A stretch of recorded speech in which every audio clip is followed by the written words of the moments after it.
तव्हांखे ख़बर आहे त मंसूर खान मीर शाहनवाज़ खान खां वधीक ख़तरनाक माण्हू आहे।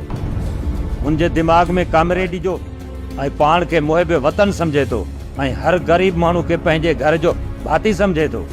जेकॾहिं हू आयो हो त छोरे मां हथ कढी हा, तव्हांखे कहिड़ो लाचार हुयो मंसूर खान सां फिटाइण जो? मंसूर खान तो ख़तरनाक गेम शुरू करे चुको आहे।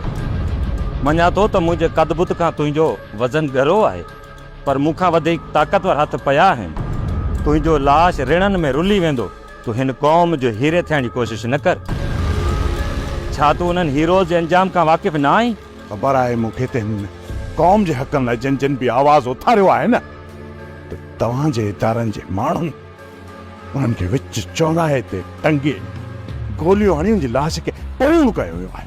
इल्ज़ाम असांजे इदारे मथां न हण। कुझु माण्हू हुआ, उन्हनि खे आर्डर मथां खां मिलियल हो। आख़िर इहे मथियां क़ौम जे हीरनि खे केतिरो मारींदा। कंहिंखे गोलियूं हणी मारियो, कंहिंखे फाही ॾिनो, त कंहिंखे ज़हर ॾेई मारियो, ऐं कई वरी जेल पिया कटनि। हिकिड़ा हणींदा, ॿिया वींदा। इन में असांजो को बि ॾोह न आहे। जंहिं क़ौम लाइ तूं आवाज़ उथारी पियो, उहा क़ौम तव्हांखे अॻियां करे ऐं उहा घरनि में सुम्ही रहंदी। उनखां पोइ तूं छा कंदे? इहो सिलसिलो रुकणो न आहे। तेसीं ताईं इहो सिलसिलो हलंदो रहंदो जेसीं ताईं हिन क़ौम खे हक़ नथा मिलनि, ऐं जेसीं ताईं नौकर पंहिंजी मालिकीअ जो हक़ छॾे पंहिंजी नौकरीअ ते नथो वञे, तेसीं ताईं इहा जंग जारी रहंदी।